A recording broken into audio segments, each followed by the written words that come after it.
Anong tawag sa shampoo pag nabawasan ng isa? Ano? Siyam na lang.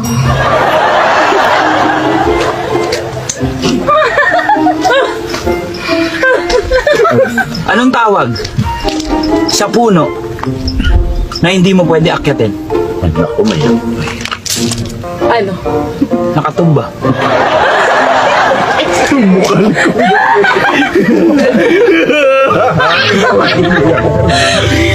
Ano pa yung punong hindi mo maakyat bukod sa nakatumba? Ano? Putol. Bakit yung mga biik na baboy tuwing naglalakad, nakayuko?